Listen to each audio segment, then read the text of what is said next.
Netcasts you love. From people you trust. This is Twit. Hi, this is Leo Laporte, and this is my Tech Guy podcast. This show originally aired on the Premier Network Saturday, April 6th, 2019. This is episode 1580. Enjoy. The Tech Guy podcast is brought to you by Capterra. Find the right tools to make an informed software decision for your business. Visit Capterra's free website at capterra.com/techguy. And by Carbonite, the premier data protection platform for business with customizable cloud and hybrid backup for your servers. To learn more, visit carbonite.com. And by DigitalOcean. Deploy your apps on the simplest cloud platform with no surprises. Join a community of over 3.5 million developers at DigitalOcean. Sign up today and receive a free $100 credit at do.co/twit. Well, hey, how are you today? Leo Laporte here, the Tech Guy. Yeah, it's time to talk computers and the internet and home theater and digital photography. We got smartphones, we got smartwatches, we got augmented reality. But no more singing, I promise, I swear. We're going to talk high tech today. Website is techguylabs.com. If you hear something on the show and you say, well, I want to know more about that, all the links will be up there, all the information, even audio and video.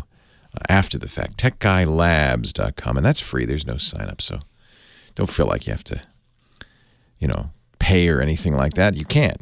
Good luck trying. I don't believe we have any way to do that unless somebody comes up to you on the street and says, pay for Tech Guy Labs, and that's phony, which kind of leads me to our topic of the day, which is if somebody came up to you and said, hi, I'm Leo Laporte's duly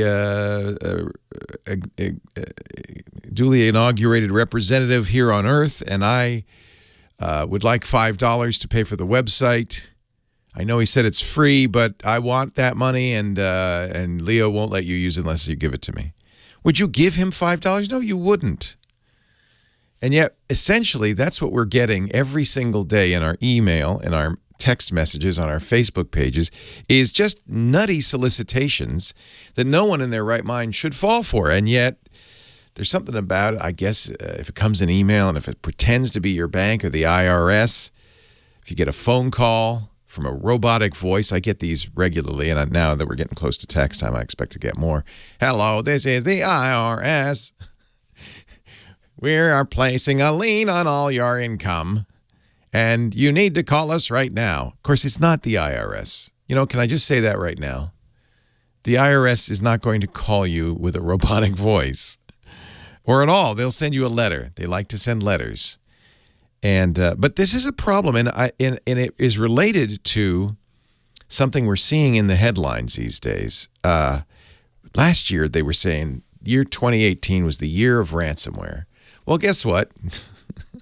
The year 2019 is worse. Ransomware is everywhere. We can't get away from it. And in almost every case, the stories you hear about companies getting shut down by ransomware, the stories you hear about companies getting hacked are because of email attachments and emails going into the companies. Just this week, Arizona Beverages. They make the Arizona iced tea. They're one of the biggest beverage suppliers in the U.S. Huge ransomware attack last month. We just found out about it this week. The company is still rebuilding its network 2 weeks after the attack. The attack wiped hundreds of Windows computers and servers, shut down sales operations for days. If you don't think that cost them a pretty penny, think again. In fact, they couldn't even figure out what was going on. More than 200 servers and network computers, desktop computers, laptops displayed this message. Your network was hacked and encrypted. The ransom note had the company's name in it, which means it was a targeted attack. Make note of that in your mind. Put a pin in that, because I'm going to come back to that. And once again, we saw this last month at Norsk Hydro, the big aluminum manufacturer in Norway, like #2 aluminum manufacturer. Handwritten signs in the doorway as you come into the office. Do not power on. Do not copy files. Do not connect to our network. For two reasons. One, your laptop may be compromised now. We don't want you to bring in more malware. Two, there's malware in our network. We don't want to infect your laptop. The company struggled for 5 days before they finally said, we can't figure this out. Here's the really sad thing. Many of the back-end servers were running old and outdated, not updated, outdated Windows operating systems, hadn't received security patches in years. In other words, they were sitting ducks in the network. Worse, the backups didn't work. A day after the attack hit, staff found the backup system wasn't configured properly. They couldn't retrieve their data for days. Finally, they brought in the pros from Dover, Cisco, and I guess Cisco was able to rebuild the entire network from scratch. They basically wiped everything and started over. Since the outbreak, the company has spent hundreds of thousands of dollars on new hardware, software, recovery costs. Somebody on the IT staff said, once the backups didn't work, we started throwing money at the problem. And all of this, and I'll tell you, and I can guarantee you, well, in fact, I know, because we know what ransomware they got, all of this because somebody at the company opened an email attachment. They got something called dry decks. It's delivered through malicious email attachments. Once it's installed, the attacker can do a number of things, including wander around the network, steal passwords, monitor network traffic, and deliver additional malware. If they want ransomware, but in some cases not. For instance, Asus computers. Remember that story from last week? Turned out they had sent malicious software to thousands of Asus laptops,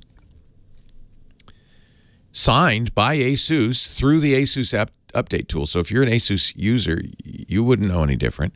The weird thing, and it's actually explicable, but the weird thing is the malware checked your computer's MAC address, which is the specific networking address unique to every computer, and only activated on 600 computers with those specific addresses. And the reason is it was a targeted attack, most likely from a nation state that knew exactly which laptops they wanted to get malware onto so they could wander around. Maybe it was a company, more likely an embassy or a country or a diplomatic corps, something like that, right? These are targeted attacks. So there's two things that happen. It's your employee gets an email. So this is from the boss. Quick, open this spreadsheet and work on it. You open it. It's not from the boss. It's not a spreadsheet. It infects your computer. And then the attacker can wander around. And as with many of these breaches, they wander around and just gather stuff, credit card numbers, passwords, more resources, Or sometimes they just put ransomware on there and send you a note saying, hey, send me money. All because of a malicious email attachment. What do I say? Please repeat after me. Do not open attachments. Especially, sometimes I'll see the advice if it comes from somebody you don't know. No. No one is dumb enough to open an attachment from somebody you don't know. Especially if it comes from somebody you know, especially the boss or the IRS, somebody that would scare you into jumping. And that's what's been happening. And it's happening again and again and again and again. Oh, man, it's called spear phishing. It's phishing. Phishing means we're looking for somebody to bite. Spear phishing is a targeted phishing attack against companies. Holy cow. A little public service announcement. One of the venues for this is a program 500 million Windows users have on their computer called WinRAR. If you have WinRAR, go find it on your Windows computer. Immediately update it. It's a massive hole in it. That's an example. It's just sitting there waiting to be attacked. All right, enough preaching. Let's get to your phone calls. Leo Laporte, the tech guy. Let's go to the phones on the line with me. Our first call of the day. It is line 3, Kyle in Columbus, Ohio. Hi, Kyle. Hey, Leo. How are you, sir? Hey, I got your favorite subject to talk about, Facebook security. Facebook security, or insecurity, as it may be. Insecurity, yes. Yeah. Do you know Facebook's listen to your microphone when you have the Facebook app installed on your smartphone. Are you sure? Yeah, and every time me or my mom goes on Facebook, we always see ads that something we're talking about in the previous time period. You know, I hear these suppositions all the time. My daughter told me the other day that she had a friend who had Instagram open, and she said the word baby duck. She was over and over again, and then she got ads for baby ducks in her Instagram feed. I don't buy it. I don't buy it. I'll tell you why. Here's a couple of things. First of all, what are there, 1.5 billion users of Facebook? Most of them on mobile. If Facebook were leaving the microphone open all the time for 1.5 billion users, that'd be an awful lot of data, a huge amount of data, streaming from your phone to theirs, their servers all the time, not to mention the processing power to process it. So that's problem number one. Problem number two is somebody, maybe not you, but somebody would notice it. You'd notice, of course, you might notice the bandwidth, because if you think about it, if you're uploading your audio all the time to Facebook, that's a significant bandwidth use. But even then, you probably wouldn't necessarily know what it is, but there are plenty of people who can analyze network traffic. Probably quite a few people listening to this show could fire up a program like Wireshark, look at that network traffic, and say, look at that. My phone keeps sending something that looks like audio to Facebook. So if Facebook were to do such a thing, or Google, or Amazon, or Instagram, or any of these systems, these voice assistant systems, were to be doing that, we'd know it. And man, would the alarm go up. People would be insane. It would be a huge deal. It's not happening. I know it seems like it, and I think one of the problems humans are not very good at is understanding, A, coincidence, and B, the fact that Facebook knows so much about you it doesn't need to listen to you. And that's the real reason I don't think they're doing it. I mean, I could think of a lot of reasons, that it's hard to prove negative, right? You can't prove the negative. But I can think of a lot of, evidence that they're not doing it. But really, the bottom line is, why would they bother? They already know everything they need to know about you. They've got a very good handle on what you're interested in. In fact, if you're a Facebook member, as you surf the net, you see all those Facebook like buttons and Facebook login buttons, they're noticing what you're doing. I don't think you need to assume that Facebook's listening to you to figure out that they have a pretty good idea of what you're interested in. So don't be paranoid. Facebook's not listening to you. Your Amazon Echo isn't. The Echo's listening, but not listening. It's not sending back data to Amazon. It's listening for its trigger words and matching all the sound that come in through its microphones to a waveform that looks like one of the 3 trigger words for the Amazon Echo. If it sees that, then, and only then, it starts sending it back to the home office. Same thing for OK, Google, and all the other voice-activated assistants. They get activated, then they send off the information to the home office. So while I am no fan of Facebook's security and privacy, and I'm very, very quick to say so, in this case, I don't think you have to worry about it. Let's not get too paranoid, right? No, they're not listening.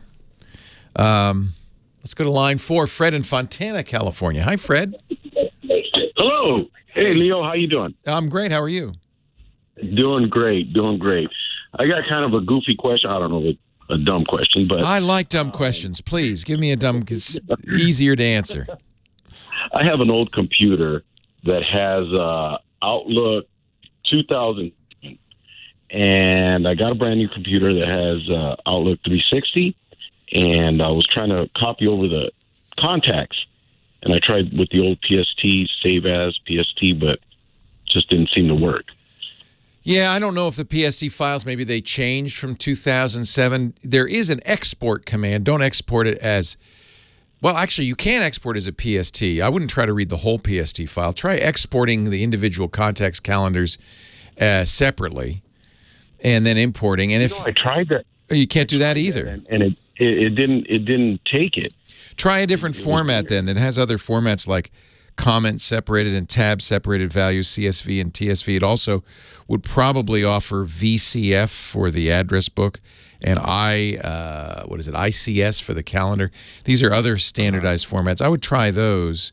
What happens when it tries? Does it say I can't read it, or do you just don't get anything? Or I just don't get anything. I try to import it into the 360, and it goes through its whole thing, and then there's nothing. It looks like it's doing something, but there's nothing. There's no entries. Yes. Yeah. I would try exporting it to another format. If the Outlook file itself is bad or something else is going on, this should get around it. Okay. All right. Just one more question, if I Sure. can. Now, with my new computer, it's a Dell. It's a Dell computer, and it's a brand new computer with Windows 10. Now, it comes with McAfee. The trial expired. I have Good. Windows Defender on. Uninstall Am I okay with that? Yes. Yeah. I'm no fan. Am I okay with Windows Defender? Yeah. It's one of the best antiviruses out there. It comes with Windows. It's free. More importantly, Microsoft's done a lot to protect you with Windows Defender.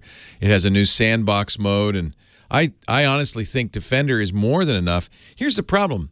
When you install something like McAfee or any other antivirus, you're putting a Trojan on your system, because in order for antiviruses to work, they have to operate at a very low level on the operating system. And if they have any flaws, they can actually be a conduit for bad guys into your system, and that has happened both with McAfee and Symantec.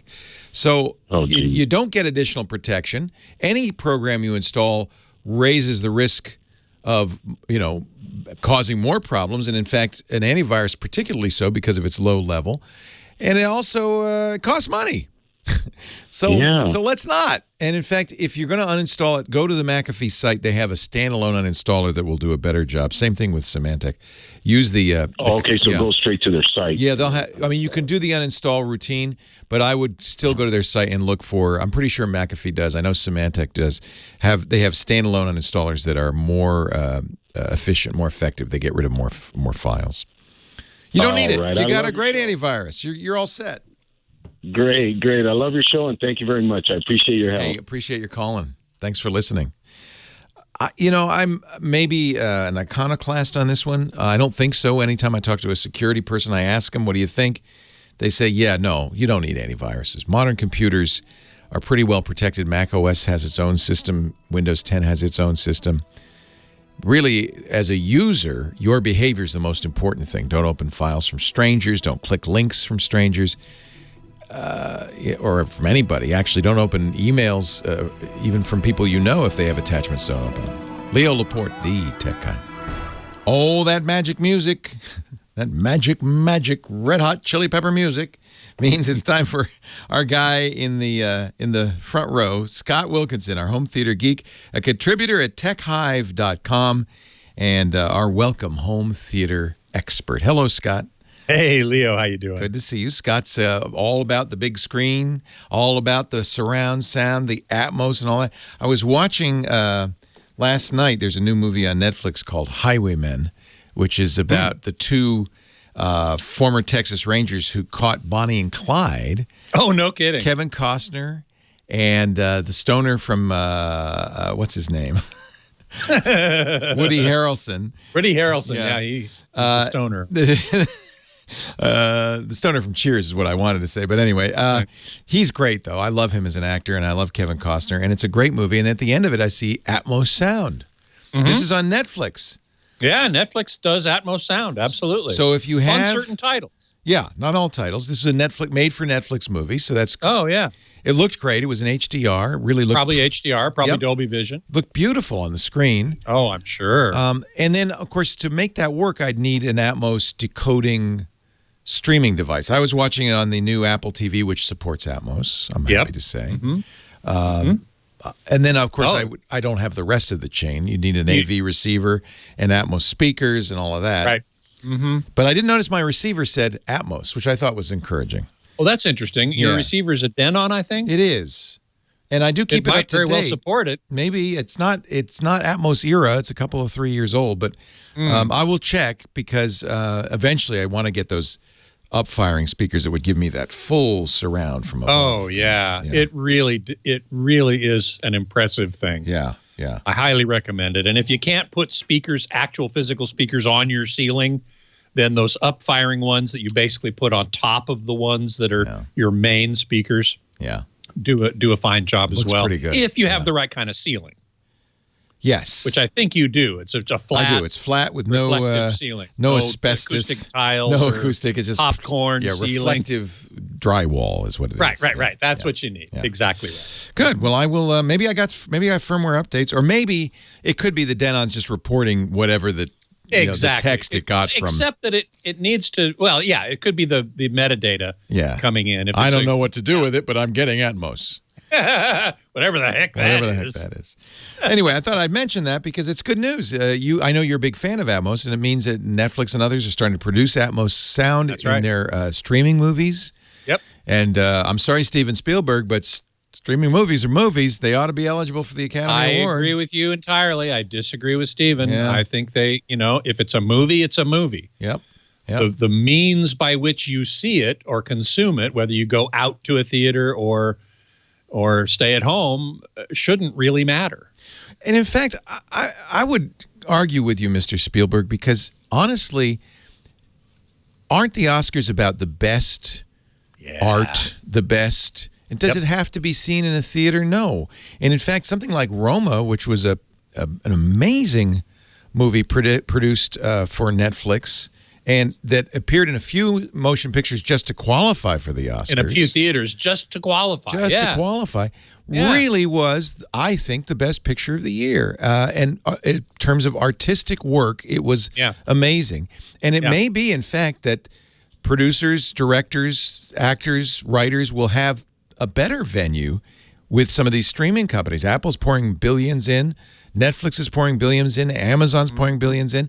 And they might have a more forgiving, open, artistic mind, and in which case you might see better movies on streaming. Especially since I just read yesterday that with the Disney acquisition of Fox Entertainment, they are immediately shuttering, closing Fox 2000. Oh, my goodness. No more movies. Wow. Well, no. There'll still be movies, but Fox 2000 was interesting in that they produced movies that were more out of the mainstream.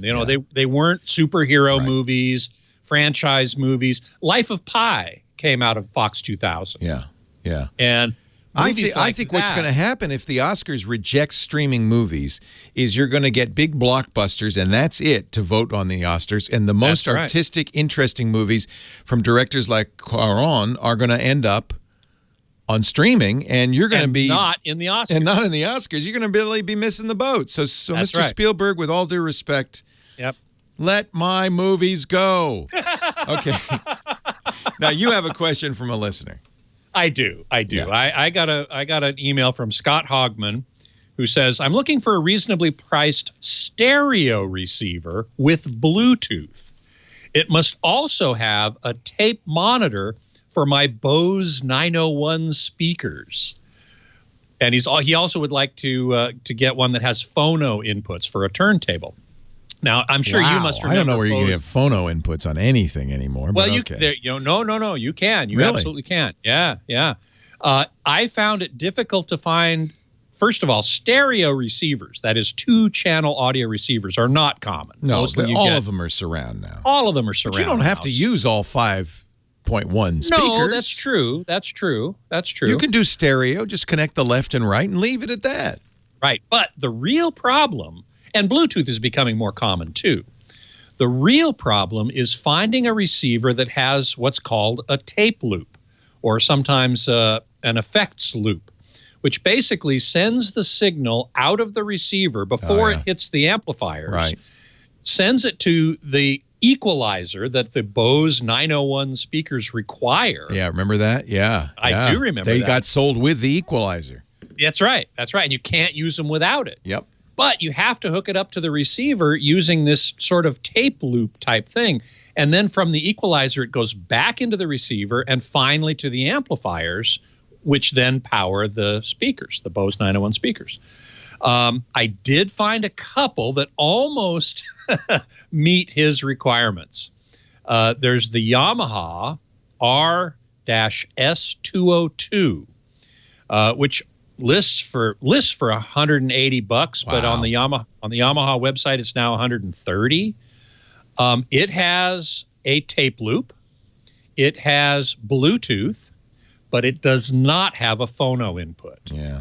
Phono inputs are a little less common as well, but they're still pretty common because vinyl, as you know, it's back, baby. It's back, baby. I don't buy that for a minute, but okay.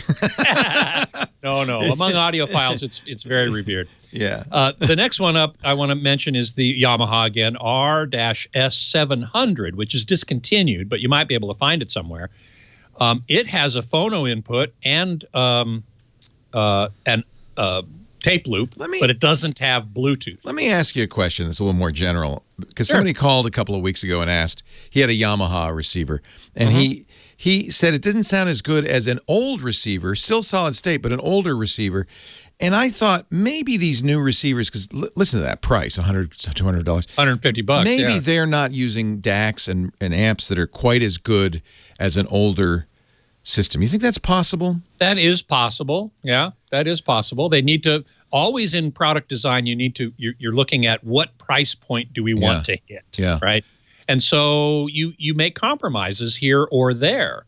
Andrew Jones, the great speaker designer at ELAC, has said the same thing. He said, I have a budget and a price point I need to hit, and I put my money here rather than there. Right. You make those choices. You don't have an infinite budget. And that's the same thing. So when you get an inexpensive AV receiver, what you may be giving up is the quality of the digital analog converters. That's important these days because everything's digital getting converted to analog for your speakers. And the amplifiers that create the level that power the speakers. Yeah. And those things really are important to the overall audio chain. They really are. And you pay less and you probably get somewhat less quality.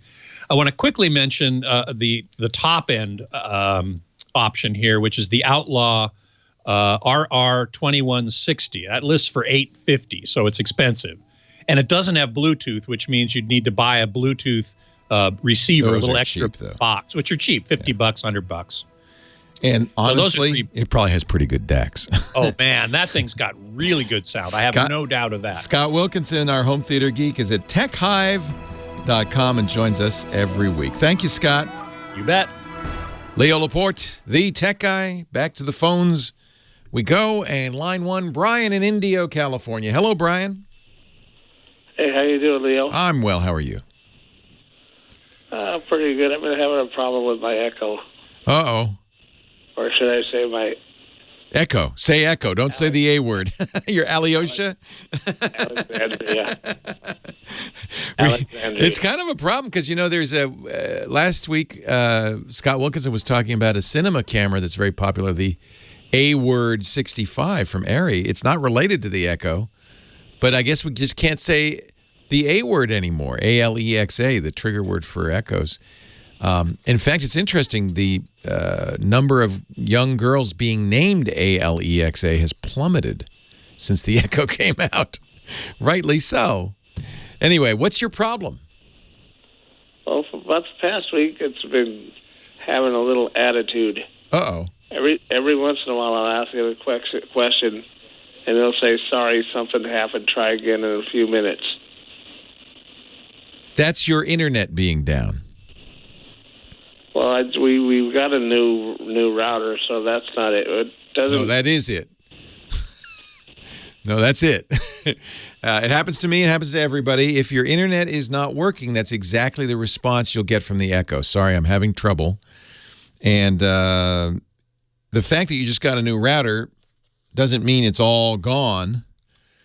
Maybe it isn't paired properly to the router, or maybe the router didn't solve whatever. I bet you got a new router because you were having this problem, and it didn't solve it. But that's absolutely what that response is. I wish Amazon, frankly, it would be a lot more helpful if Amazon said something like, I don't have an internet connection right now. That would be so much more helpful. But that's what it says when it doesn't have an internet connection. So you can, Rocket 88's telling me, and I've never tried this, you can ask it. You can say, are you connected to the internet right now? I wonder if you're connected right now. Let me try that. That's really cool. Is my my Echo must have gotten unplugged. That's another problem. Somebody unplugged my Echo. All right, because I was going to try that, because I'd like to see if that's it. So apparently you can say, I don't know exactly what the term would be. It would probably be something like, Echo, are you connected right now? Ask that.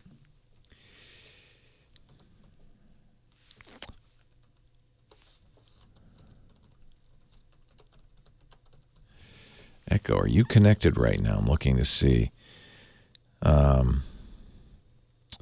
Yeah, in my experience, every time the Echo says I'm having some trouble right now, ask me later, that is the Wi-Fi has failed. So it's perhaps that, you got when you got your Wi-Fi, I bet you that's why you got a new router, right? You were having trouble? You still are. That's the answer. Let's say hi to Ellie. Aloha to Ellie in Hawaii. Aloha, Ellie. Aloha, you coming to visit me? Coming to Kauai. What island are you on? You're on the Big Island. On Oahu. Oh, Oahu. Okay. Yeah. I guess you're not coming to visit me. Well, no.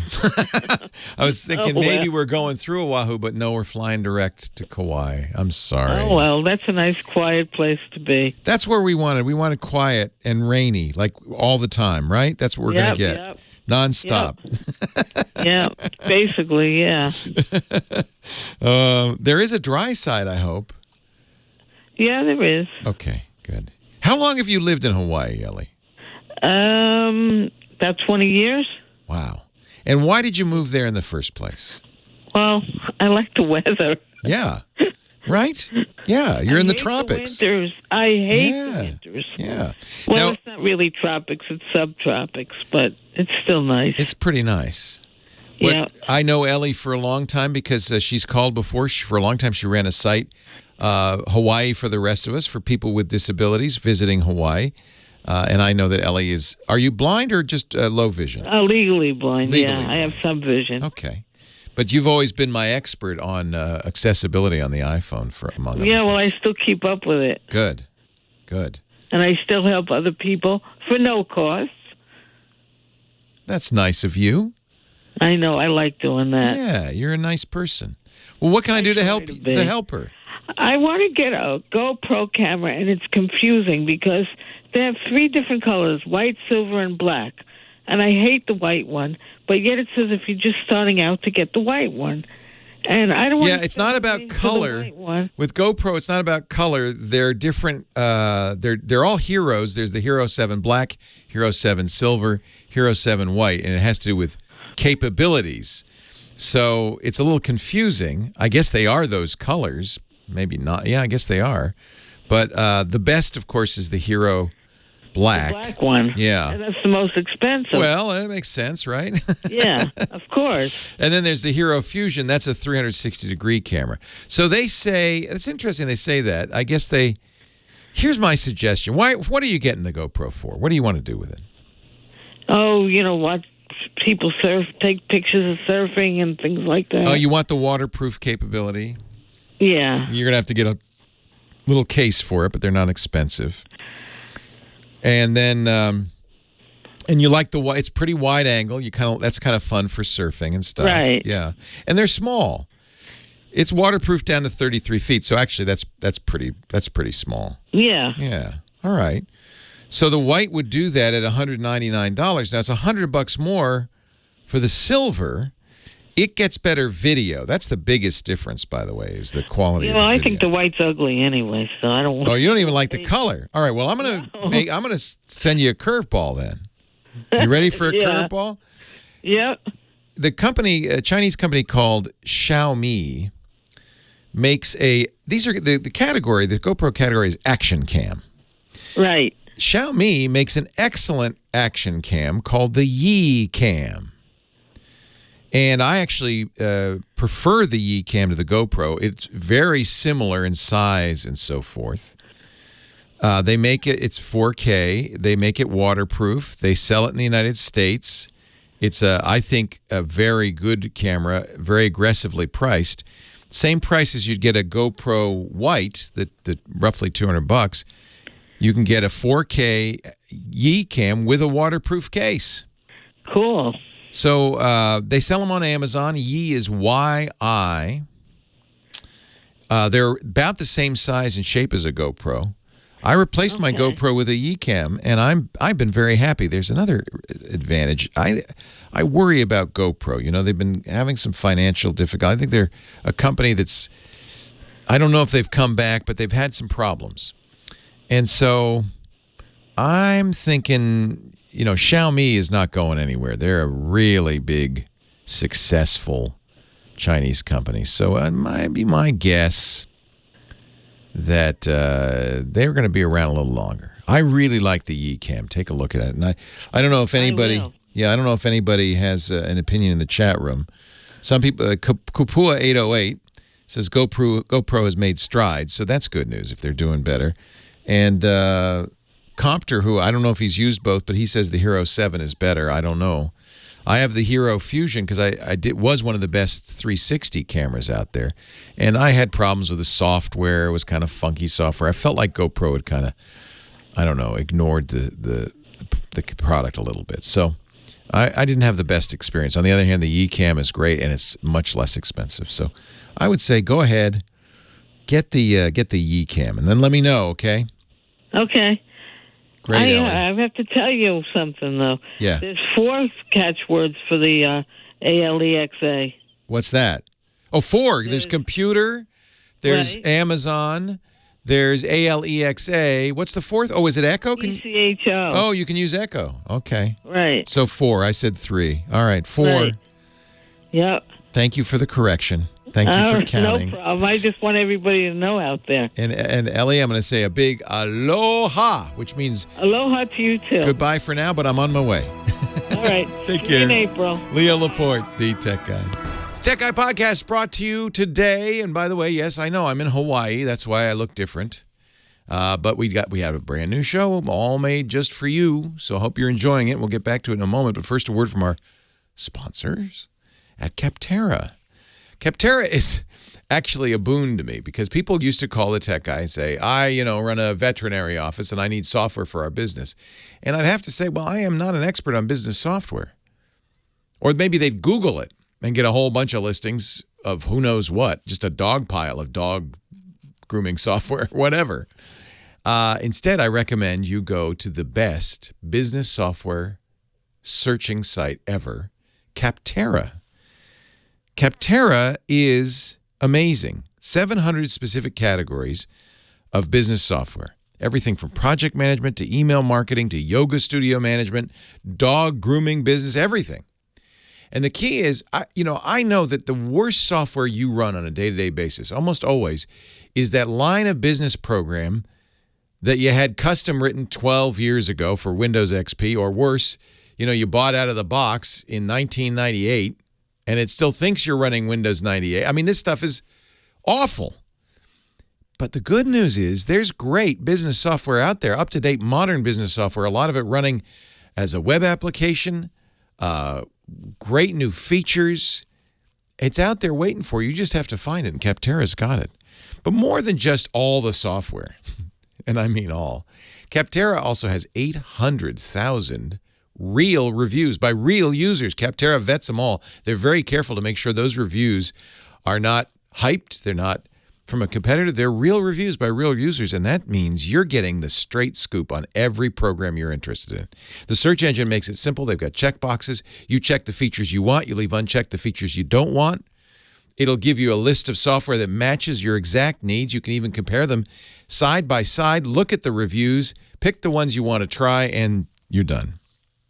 No matter what kind of software your business needs, Capterra makes it easy to discover the right solution fast. No wonder millions of people use Capterra every single month. I hope you're using it, and if you're not, or if the time comes when you need new software for your business, you ought to try Capterra. And, the way I've described it, you're probably thinking, well, it's probably $20, $30 a month, right? No, it's free. Free. There's no upsell at all. It's just free. I know. It's hard to believe, but it's true. Capterra It's true because we use it. I know. CAPTERRA, Capterra.com/tech guy. Find the right tools.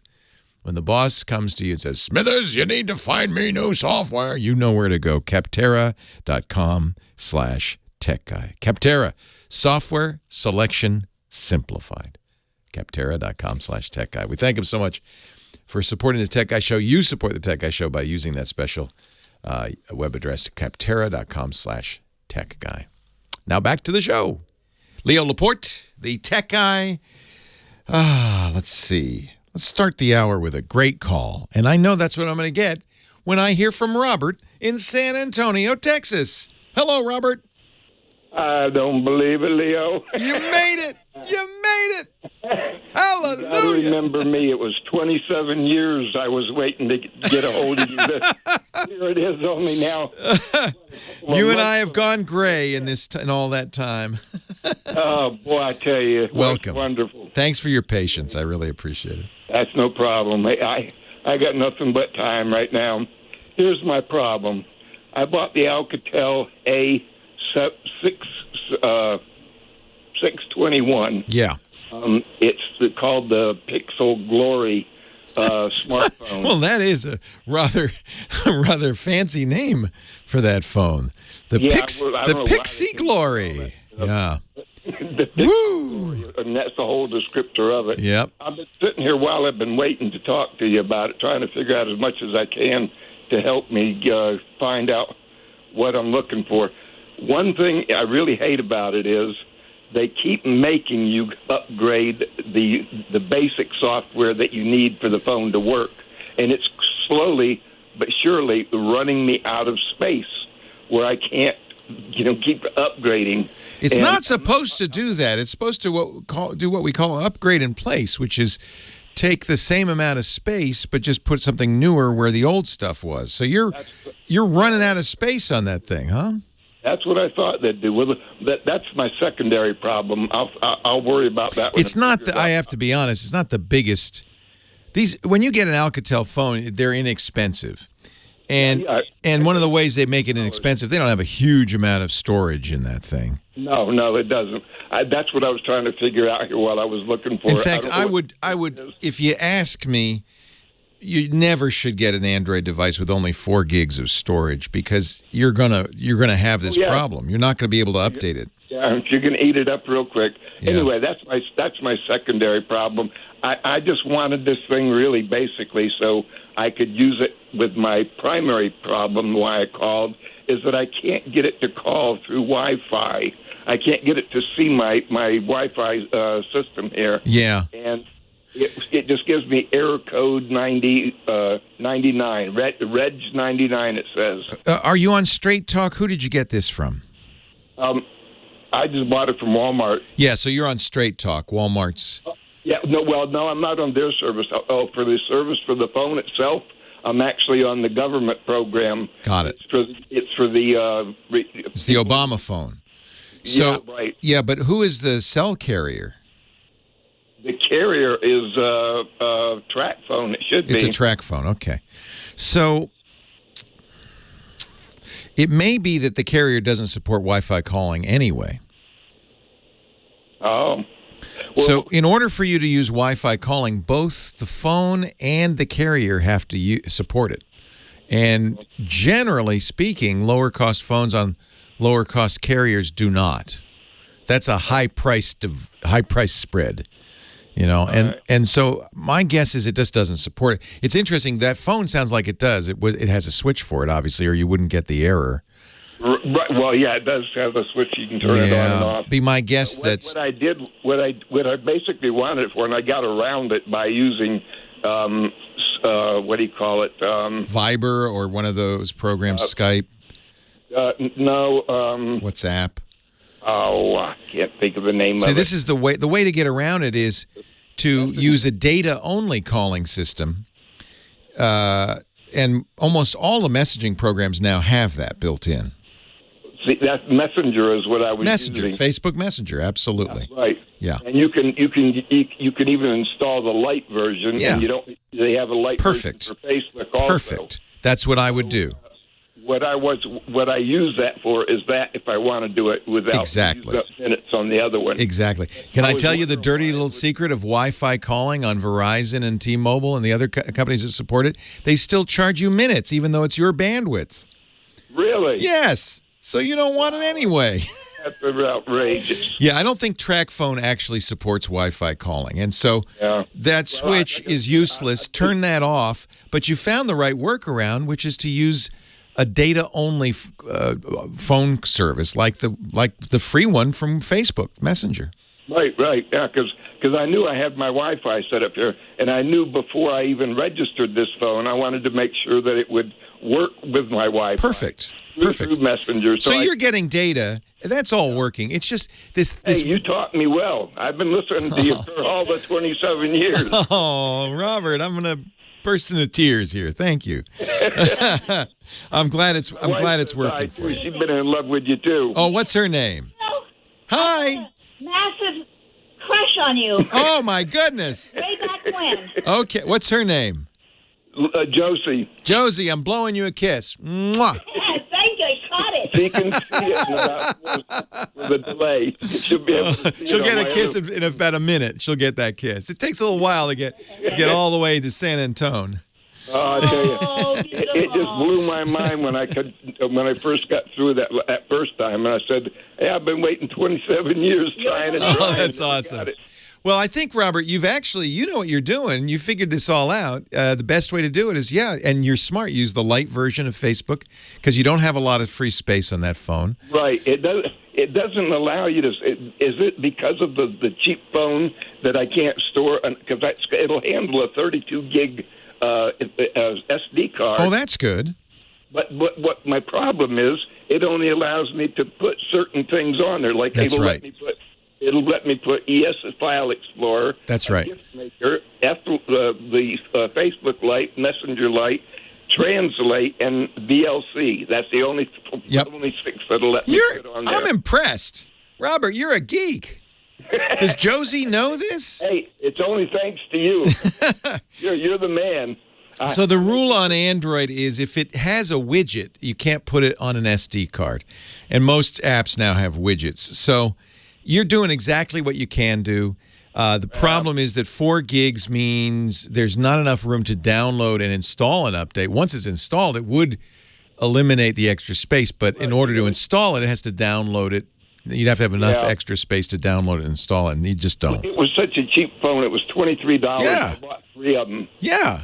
I said, what the hell? And you know what? You figured out a workaround, which is great. Use the SD card for what you can. That'll help save space. Make sure when you take a picture, if you use it for camera, put it on the SD card. Any music. I'm recording you right now, and it's using it directly. Exactly. Put that on the SD card. On the SD card. And data can always be stored there. It's programs that have limitations about storing on the SD. Ah, okay. Yeah.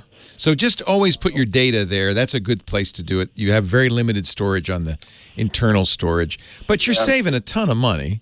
Yeah, and you figured out how to do a better thing really than Wi-Fi calling, which is to use your messaging app to make the calls.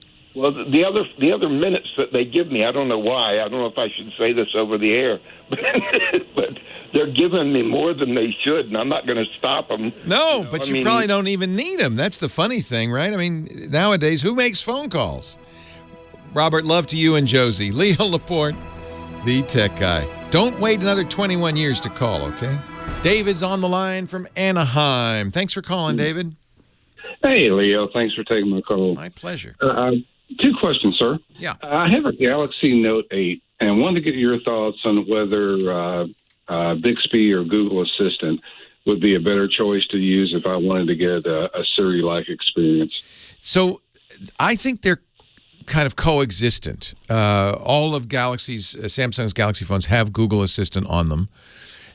Bixby now is their big push, and I think Bixby has an interesting future because Samsung is a big, big company. They don't just do phones. They make TVs, washing machines, and they bought Smart Things, which is a home automation company. They make a big hub. And it's my guess that Bixby will be their home automation play. For now, what Bixby does on your Note 8, and this is even more so on the newer Galaxy phones, is a companion to the phone. So I don't know if you've played with it all, but you use it. You have a Bixby button, but you can't disable. So you might as well get used to it. Bixby is really good for opening programs and doing things in those programs. It's kind of a phone assistant as opposed to Google's assistant, which is more like an informational assistant. And here's the thing, and I don't know if this is yet available on the S8, but on the S9, they have Bixby routines, which are fantastic. So you can say something like, "Good night, Bixby," and it will change the settings on the phone to nighttime settings. Or when I arrive at work, my Bixby is set up with a Bixby routine to automatically mute the phone, go on Wi-Fi, the works Wi-Fi, things like that. When I get in the car, it just turns off Wi-Fi to save battery life, pairs with the car. There's a lot of nice features that are Bixby features because Bixby knows the phone. Google doesn't really know the phone. It knows the outside world. So I think they coexist. Well, I think mostly what I'd use it for is interfacing with apps, opening up a chat or a password manager or something like that. Google does not do a good job of that, and Bixby does. Oh, okay.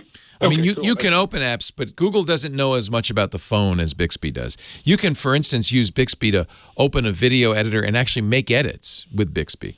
So that's perfect. That's exactly what I want. Yeah, I think it's here's I guess my bottom line. We got several assistants. All have strengths. Amazon's Echo. We've got Google Home. We've got this new Bixby. I mocked Bixby when it first came out, but as it has evolved, it's gotten better and better. For instance, you can do voice dictation with Google, but you can also do it with Bixby, and I find Bixby does quite a good job. I can press the Bixby button and have the translator launch, and it can do real-time translation. Yeah, Google can do that too, but Bixby's kind of integrated more tightly into the phone hardware, and so I think it's worth spending some time on both, and because I think the long-term future for Bixby is good compared to, say, Microsoft's Cortana, which seems to be dying on the vine, I think effort put into the Bixby, if you're going to stay in the Samsung ecosystem, is well worth it. Yeah, that's perfect. And no real security concerns with... No, not that I know of, no. And I think Samsung, I was just talking to... I was at the RSA conference, big security conference. I was talking to, I better not name what agency, somebody who does government work, and they use and recommend Samsung phones because of the Knox security. That's the phone they're allowed to use and approved to use. So I believe that the Samsung phone, among Android phones, I think Samsung's actually are the most secure.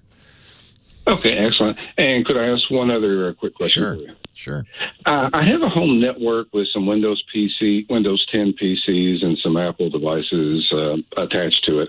I'm looking at getting a personal VPN, and was wondering if you had a recommendation such as Nord or any other. We have a sponsor, so I'll tell you the sponsor, but I'll disclaim it first. They're a sponsor. That's ExpressVPN. There's a really interesting article I just read about NordVPN and ExpressVPN. Because that's the other one I was looking at. So super. Yeah, I would say they're fairly comparable. But what's interesting is neither the CEO of NordVPN kind of in this article was smearing ExpressVPN because they said they never say where they're from. I think they're from China, but they never say where they're from. Where was it? It was a New York Times or somewhere I was reading this article. It was hysterical. And I think it was just FUD coming from NordVPN. They're in a bitter competition. But I also think what's interesting is neither company is too forthcoming about their ownership. And if you're if you're paranoid, you might say, "Oh, they must be owned by the Chinese government." I don't think so. In fact, ExpressVPN is widely used by Chinese dissidents, so that means they trust it. And recently there was a case in Turkey where they had arrested a dissident, I believe in Turkey, and they took the ExpressVPN VPN site that he had been using, hoping to get information about what he was doing on the internet, and were thwarted because there was nothing on the server. And that is, while you're not going to get too much independent confirmation of the reliability or privacy of a VPN, that's pretty good. If the law enforcement wasn't able to use ExpressVPN's server to get information about a dissident, that's pretty good. You know, you can always, there's the other side of it, the non-paranoid point of view is if you own a VPN company, you probably don't want to talk too much about where you are, where you're located, where headquarters is. It's my understanding that ExpressVPN and NordVPN are both headquartered in the Caribbean, in small Caribbean islands. Yeah, Nord lists as Panama and ExpressVPN as the British Virgin Islands. Yeah, but in both cases, those are holding companies, so we don't know who the real owners are, which is probably for the best. If a VPN, a virtual private network, people use to protect their privacy, but they're also widely used by people who are trying to connect to the internet in countries where the internet connections are restricted, where it is illegal to be a dissident, where you could get in real trouble for criticizing the government. And both Nord and ExpressVPN are widely used by people like that. That tells me that they are not owned by any one of the malicious, the Five Eyes or the Chinese or Russians. That they're good. I think they're fine, and I've been using ExpressVPN. They're very fast. I like them a lot. So that'd be my personal recommendation. But honestly, I think Nord's probably fine too. But it's just difficult to find out real information about these companies. They're naturally very secretive. No, understood. And the last part of that, can you use an app like Remote PC with Nord and ExpressVPN? Yes.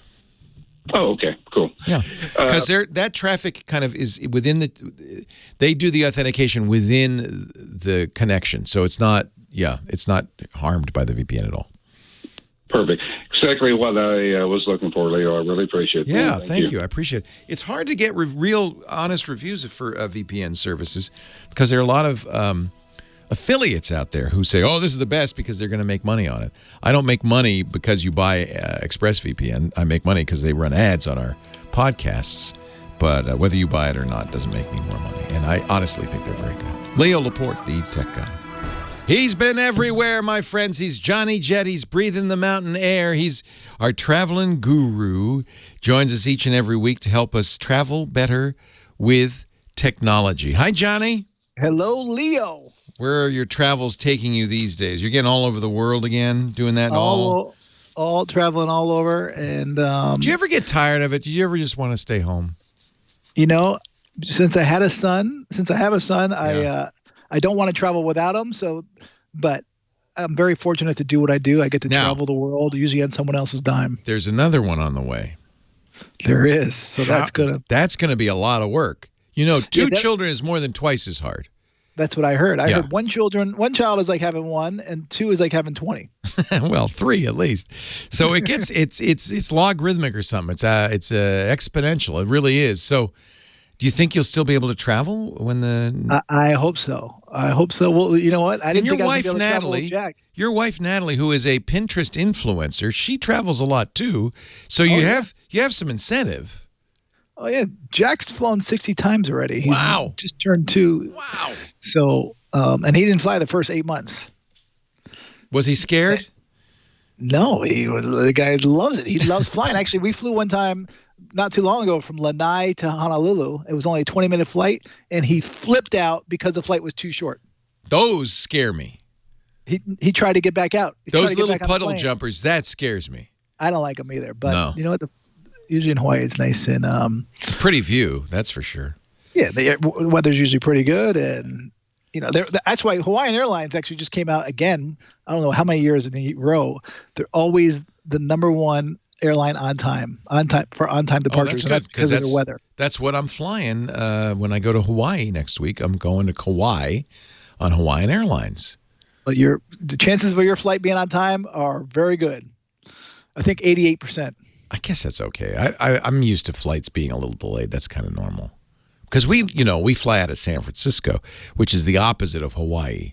It's like fogged in half the time. Oh, yeah. For SFO, those rates go down big time. I think SFO is probably one of the most delayed airports. I think we're flying out of Oakland for that reason. Yeah. Oakland's a lot and I don't better. blame you. And that's why I flew into San Jose on this trip. Yeah. So what can I do for what can I do for you? What can we talk about today? What can I do for you? What So can you do for me? I have a website called Atlas Obscura. Have you heard of this? Oh, I love this site. I don't know anything about it though, but every once in a while I'll get a link to it, and it's always fascinating. Yeah, actually, someone a couple weeks ago mentioned it in the chat room, and I was like, you know what? I don't think I've ever featured it. So we featured it on my website, and now we're featuring it here. So where did they come from? What is the story with these guys? You know, I'm not sure, but it's been around, and now they have 15,900 amazing, strange, surprising, and often incredibly niche things to do and see in destinations around the world. And actually, there's one in Petaluma. So let's see if you know about this one. Okay. The Rancho Obi-Wan Museum. I do. We've done a piece on it because it's so amazing. Yeah, this guy's a crazy Star Wars collector, but it's not open to the public. Oh, it's not open to the public? Well, I think you can make a reservation and go see it. You can't just wander in. Okay, because I think everything on their website is open to the public. I think you probably have to arrange ahead of time because it's just this guy's house. Is it his house? Well, it's kind of, yeah. I mean, it's like he's got a ton of stuff in there. He's got every collectible known to man. Yeah, so then I looked up Manhattan Beach, and there's this one big sun piece that's in downtown Manhattan Beach, but I never, I walked by it, but I never even thought of it. And they featured it. That was the only thing from Manhattan Beach. So cool. Atlas Obscura. And that's a good tip. I should check it out before we go somewhere to figure out if there's something weird and interesting to look at. Because it sounds like most of the stuff in here you won't find in regular guidebooks. No. 17,000 unique places and foods, 9,000 stories, 1,000 events, and 348 travelers. So I guess it's kind of almost like a wiki, right? I mean, it's growing because actually 2 weeks ago when I featured it, it had 15,900. So it's already grown over 1,000. It is amazing. It is amazing. They have a book too. They do have a book, and actually that's actually one of the ways I heard about them. But it's a great resource to check out for anyone who's traveling and find out what's in your hometown, because a lot of people don't even know these things that are in their hometown, like I didn't. Atlas Obscura. Yeah, every once in a while I'll get them in a search result, and I always enjoy it, but I never think of just going there and reading, and there's a ton of stuff. There really is. Stuff. Really fun. All right. So, and there's no charge as far as I know. I guess No, it's free. It's all free. Yeah. It's definitely free. It's just some guys have founded it, and boy, do they do a good job. They do. All right. So I got an app for you too. Yes, sir. So you might have heard of this one. It's been around. Actually, they changed the name. So it used to be called Vigilante, and now it's Citizen. I just read about it in the paper. That's where I read about it in the New York Times. Yes. And so it's free on iOS and Android. So when it first came out, they were trying to get people to find, film videos of crime scenes or whatever. It was called Vigilante. It kind of implied that you would see this crime in action on your app and run to it and get involved. That the police didn't like. It ended up getting pulled off the App Store. But they just took the same app and changed they rebranded it. Rebranded it. So, but now they're not telling people to go to the crime scene. They're telling people to stay away from it. So the reason why they're telling people to download it is because they have a bunch of workers, I guess, who are listening to all the emergency radios, and so they're transcribing it and putting it on this app, so you know where the hot spots are. So in case you're traveling somewhere and you want to stay away from, what's either on fire or, some big crime scene going on. That doesn't work in every city. They're L.A., New York, Baltimore, San Francisco. Yeah, Bay Area. That's it. Those four. Yeah. So if you're not in those areas, it would be fun. Actually, probably more fun, because then you could be glad you're not there. Right. Because it's like a litany of horrible things happening all around you all the time. It is. So, I mean, again, last week we talked about nervous travelers, and we don't want anyone to be nervous, but, some people like to have as much information as they can have. So this might be something for them. Actually, when I looked at it last week, in a sample day for Midtown Manhattan, said, a pedestrian struck by a cab, a man was robbed by a woman, Man robbed woman of wallet. Report of I feel like this just encourages our worst behavior in a way, right? Like in our worst, fears. I mean, I a lot of people think that the worst 4-letter word in the dictionary is fear. Yeah. And it's especially true. I mean, just even the amount of local and national news that we're consuming now, which just makes you feel like everything's going to hell in a handbasket. This is hyper local, right around you, bad stuff. Yes. Well, we talked about it last week. How, don't be afraid. But before I started traveling the world, I was afraid of everything. And again, I was one time I was going to Malaysia. My friends were like, "Are you crazy? You're going to Malaysia? They're gonna hang you if they find any dope on you." And I'd never smoked pot or do drugs or anything, but they had me so freaked out that someone's going to plant drugs in my bag that before I got on the plane, I emptied my bag completely to make sure that no baggage handlers or anything did anything. But then you get to these countries and you actually feel safer there than you do at home. Yeah, I don't want to encourage people to be afraid. My poor mother, who's 86, and of course I understand it, but she's afraid to go out of the house because she watches, 24-hour news all the time, right? And it just makes her think the world's going to hell in a handbasket. Well, maybe it is, but it's a big world. Everyone knows about it these days. Thanks to social media, everyone knows what's going on. I think it's always been the same, and I truly believe 97% of the people in the world are good, maybe even higher than that. And that 3 or 2 or 1% of the people who are bad, they get all the headlines. Johnny, I have to go. There's a shots heard in a bank around the corner. A man wielding scissors in a Safeway. A knife has been displayed on Fernwood Drive. Reports of a loose coyote at Garfield Street. Polk Street assault with a weapon. A trailer engulfed in flames on Revere Avenue. These are all real. I gotta go. Johnny Jet. You're scaring me, Johnny. I'm sorry. I don't mean to scare you. He's our travel guy. Don't be afraid. Go to his website, johnnyjet.com. Follow him on Twitter and Instagram, and we'll see you again next week. Thank you, Johnny. Take care. Aloha. Leo Laporte. Aloha, the tech guy. And it is your turn on the Tech Guy Show. Don in San Juan Capistrano. Hi, Don. Hi. I have a couple of suggestions for your Hawaii trip. One is something I've used for years called the Hawaii Revealed series. I'm writing it down right now. I have found them to be accurate. They do everything anonymously, and they tell it like it is. They also have apps available. You can go to their website and check it out. One thing that adventure we liked was the backcountry adventure going through the irrigation ditches. Really? Not the first place I'd want to go. You float in a tube, and my suggestion, get a half wetsuit before you go in. Oh, okay. Water, and it's cold. Yeah. But if you have a wetsuit, then you should be just fine. Well, I am a fan of tubing, and it sounds a little bit like tubing, so I think I will. Yeah, they are available on the other islands too, but nice. It's highly recommended. Thanks for the tips. Now, my two questions are personal locator beacons and wireless trail cameras. I've checked both of them on the Wirecutter, and they don't have anything. What? Really? Yes. And personal locator beacons are so helpful because being satellite communications to the local search and rescue, if the couple that died in Joshua Tree last year That's right.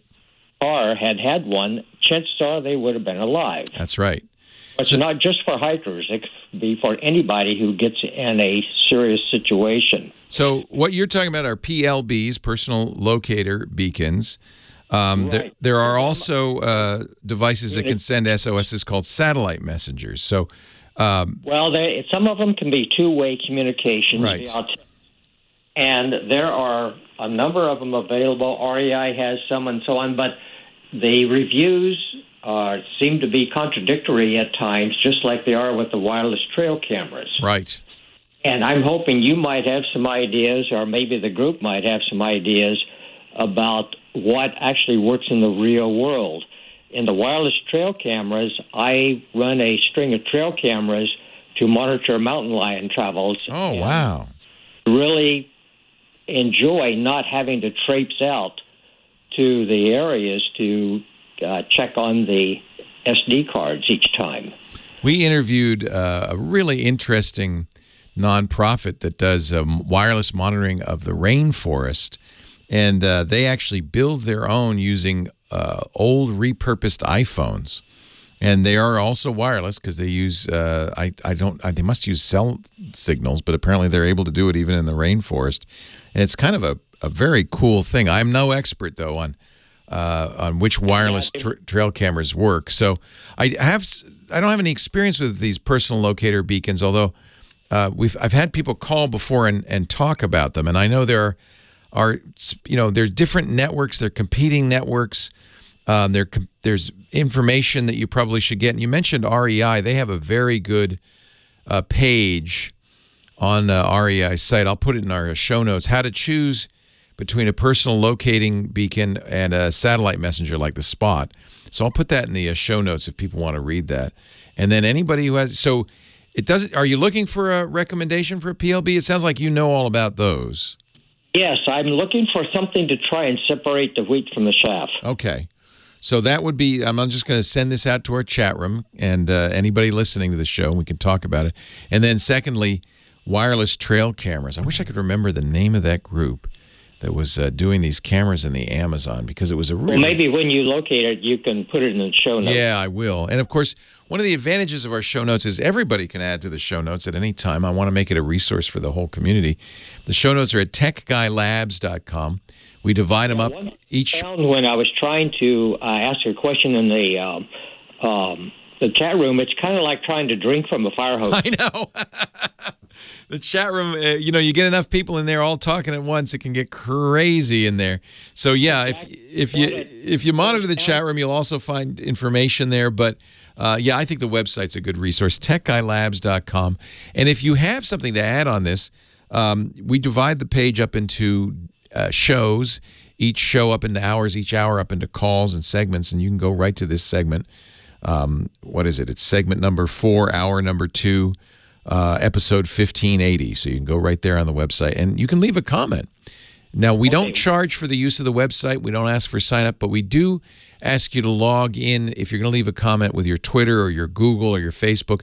And that's really not because we want to know anything about you, but just we want to slow spammers down. So then we find. Is there any way to transfer iPod music, or am I stuck with it? Oh, yeah. In fact, hurry, do this quickly, because iPods die, and if that's your only copy of the music, you got to make a backup. You got to get the music off of it, and there are many ways to do it, both Windows and Macintosh. The reason is when Apple made the iPod, the music industry was terrified. They said, Steve Jobs, you've just made the best piracy device in the world. Thousands of songs in your pocket could also be thousands of songs on your friend's computer. So Apple made a concession to the record industry when they designed the iPod. They made it so that you couldn't just plug it in and look at the files. Now, if you have a Mac or a PC and you can plug it into a Mac or a PC, you can, with iTunes, transfer the music from the iPod to iTunes if that's the only iTunes you've used with it. The minute you try to do that with your friend's iTunes, it'll say, okay, but I'll have to erase the iPod first. And everybody says, wait a minute. No, I don't want to. The good news is that's really a kind of not very significant way of preventing this. There's a program called Sanuti, for instance. That's a Mac program. It's iTunes backwards. And I'm a PC guy. Okay.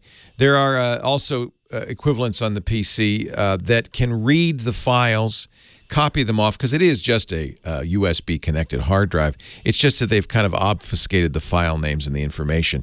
So a third-party program can access the files, and then it needs to be able to understand the XML index files that are associated with it and match the songs to the XML file.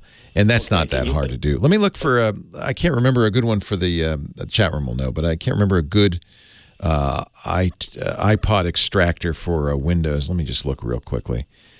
Because there are, it's not a hard thing to do. Actually, I see a number of free ones, but I'm always nervous about the free ones. Yes, they often come with malware. Yeah.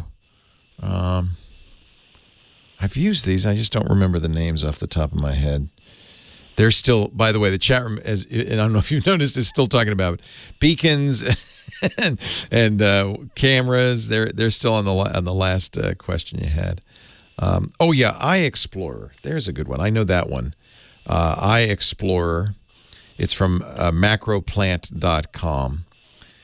And it will let you transfer those off. The key is it's got to not only see the files, that's easy to do, but then it has to match the files up with the separately stored information about artist, title, and so forth. Okay, because I would love to transfer those onto my you need to. computer. Yeah, you need to do that as soon as possible. That iPod won't last forever. The disc in there, they die, and at that point you'll lose everything. So you absolutely. I have the latest version of it. Okay, so, still. One copy of anything is not safe, no matter what. Agreed. Yeah. Agreed. I go with the 321. Yep. Good. Well, you only have 111 right now, so let's increase it. iExplorer, I've used that one. That's a good one from macroplant.com. It's not free, but it's good. It will work with Windows or Mac. So. Sounds great. All right. Hey, my pleasure. Thank you for calling. I appreciate it.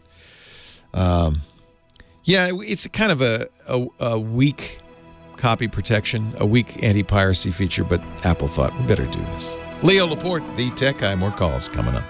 Our show today brought to you by, as always, I think for a decade now, Carbonite. Now, something has changed with Carbonite. We always used to say Carbonite backup. You want to get it back it up to get it back and do it right with Carbonite or whatever it was. Now I want to change it a little bit. Carbonite's still the premier, backup solution. But it's more. Really what they want to say, and I think this is really true, and it is a slight difference, but I'll explain why it's different. They're the data protection experts. In fact, the number one data protection platform for business. What is data protection versus backup? Well, backup's part of data protection, but there's really a lot more. See, in business, data is everything. I mean, it's one thing on your personal hard drive. You don't want to lose family pictures and emails and stuff. But in business, you may have a legal obligation to keep all that email. You may have a financial interest in keeping your, customer list, supplier list, accounts receivable, all of that. You might want to keep that safe, right? Sometimes in business, you lose your data, you've lost the business, and certainly you've lost a lot of money. I look at the businesses bit by ransomware. Last year, Merck, the pharmaceutical company, took $300 million in tax losses, on their tax. $300 million losses thanks to ransomware. Man, they should have had Carbonite. Carbonite offers scalable, secure server backup solutions. Yes, I'll use the B word, with flexible deployment models, flexible recovery options, like, for instance, high availability backup, which means you're constantly replicating. You're replicating to the cloud, and you have cloud failover. So if something horrible happens at your place of business, ransomware eats all the computers, no problem. Flip a switch, you're still up and running with no downtime. They have backup and recovery, of course, for physical drives, but also virtual machines, cloud-based environments, over 200 operating systems, applications, and platforms. But I have to tell you, there's one thing that makes Carbonite stand out. It's a single vendor that does it all. If you're using one provider for server backup, another for endpoint protection, a third to protect your critical systems, that's too complicated. It means many people in the mix. Most companies now are looking for a single vendor solution, and that's Carbonite. Yes, enterprise-grade endpoint protection with remote wipe capabilities and end-to-end block-level encryption, of course. Look, Carbonite has the technologies for you to build a comprehensive single vendor, underscore that, solution for your workloads, your risk tolerance, your business objectives. It means you can simplify your environment, eliminate gaps in your data protection, reduce costly redundancies, and they are a secure, trusted provider. One number to call with somebody there 7 days a week, the best customer support in the business, ready to help you. You're never alone with Carbonite. Learn more about Carbonite's data protection platform for business at carbonite.com. If you're in business, you want to stay in business, you need to go to carbonite.com and learn more. Thank you, Carbonite, for supporting the Tech Guy Show. Now, here we go, on with the calls. Leo Laporte, the Tech Guy. Hey. This is the show where we talk about computers, the internet, home theater, digital photography, smartphones, smartwatches, anything digital, anything with a chip in it. And I'm going to go right back to the phones. We've got a lot of calls waiting to get through. And we'll kick things off with JT in Huntsville, Alabama. We've spoken before, haven't we, JT? Yeah, JT. Leo, a long-time listener. Really appreciate all you do as a tech guy on your Twit Netcast network. And you know I'm a good listener because I said Netcast. You said the right word, didn't you? That's right. Listen, whenever it comes to tax season, I really get frustrated because I kind of want to take the Republicans' approach and have a small little index card to fill out, but I also want the Bernie Sanders approach and have the health care for all. I'm a mixed-up politician because last year I filed online and I missed a document about the health care, the marketplace. Oh, no. And now I'm finding out they fine you. Is in jeopardy because of that. So, Leo, where do I go online to file taxes? What are the sources out there, and what's the best one to use? You know, I use TurboTax, which is a long-standing program. And now I obviously don't do my own taxes anymore. Thankfully, I've got a wife who's a CPA and an enrolled agent, so I let her do it, and she doesn't even do it. She sends it out to somebody else. But TurboTax, when I do my mom's taxes, my son just did his first income tax statement. He's finally earning a living. He's 24. So he had his first income tax to file, and I told him to use TurboTax. And for him, it was free. If you're using the 1040EZ, there's no charge. They do charge you if you want to use a full 1040, and then I think they do the federal free, and then they charge you for the state, or if you want to do electronic filing. But I think TurboTax is going to be most likely to highlight all the things that you want to remember to do. The problem is that the Affordable Care Act is a moving target, and there's a certain amount of stuff that you are responsible for. And I don't know if the tax forms will prompt you to do the right thing there. But I have to say, if anybody will do it, it'll be TurboTax. If you want to get more fancy, they have started offering a real, and you see it in the ads too. You can actually kind of Skype into somebody. It does ask. Oh, okay. John's telling me it does ask about the ACA enrollment and the eligibility, and yeah, you have, because they want to know. The feds want to know that you got that insurance. Otherwise, they'll charge you. So, John uses TurboTax too because he's nodding. So. If you're filing, you better get going. You got a few more days to do that. But I use TurboTax. Nice thing about TurboTax, it used to be you'd have to go to Staples and buy a CD and install it and all that stuff. Now it's all entirely online, and I find it very straightforward, very easy to use. I do it with my mom because I don't want her paying. People were charging her $700 a year to do her taxes, and that just hurt my heart. I just said, Mom, it'd take me 20 minutes in TurboTax. Please, I beg of you. And it's true. It only takes me 20 minutes in TurboTax. It takes me about 3 months to get her to send me all the stuff I need, but it takes 20 minutes to do the taxes. As far as I know, that's the one I recommend. And I'm looking in the chat room, and I think pretty much everybody is in agreement there. Now, make sure you collect all those forms, and forms start coming January 1st, and you gotta get them all together. And make sure you have all that stuff. And you reminded me, I better ask my son, make sure he filed his taxes properly and accounted for the ACA. You have to prove that you were enrolled in a health plan, as I remember. And after that, you're good to go. So have fun this tax season. It's almost. Have you finished them this year, or are you just starting? Leo, you are a gentleman and a scholar. I'm hoping I'm getting them done right now as we're talking. So good. I appreciate that. What I want you to become is a politician, Leo, because we don't agree on everything, but you believe in meritocracy. You believe in the value of worth. I do. I think a lot of geeks feel that way. So, Leo, when you get done with this radio show, go out and run for an office. Never. Never. No, I appreciate that. Thank you for the kind words. I did at one point. I briefly did my civic duty and served on a advisory board for our little city of Petaluma on digital stuff. I did it for about 6 months, and it almost made me insane. You have to have a certain personality, I think, to work in politics. I'm afraid. But I thank you for the call. I appreciate it. We are getting close to tax time, and this would be a good subject actually for the show. What do you use? What are you doing? I think we've come a long way. I started, I was doing my own taxes maybe I don't know, when did I stop doing that? when I met my wife. But even before then, I think I had a guy. I went to a guy and he did it. I had some bad guys too, I have to say. In fact, at one point, I think I was, at the same time as I was paying this guy to do my taxes, I was firing up TurboTax and just to check, just to keep an eye. And actually, given the free online stuff, maybe that isn't a bad idea. Even if you have somebody else doing your taxes, they've gotten, I think, over the years, really good at just kind of walking you through it, asking the appropriate questions and all that. There are countries, you mentioned it, JT, there are countries in the world where you get a postcard from the government that says, your tax bill is this, sign here. Because they've been doing it all along, and the employer filing and all that, and you don't have to do anything. I don't know if I'd want it that way. As much of a pain in the butt it is to do taxes, at least if you have a computer and access to programs like TurboTax, it's not the worst. I'm going to get Henry in here, my son, and see how it was for him. I was so proud.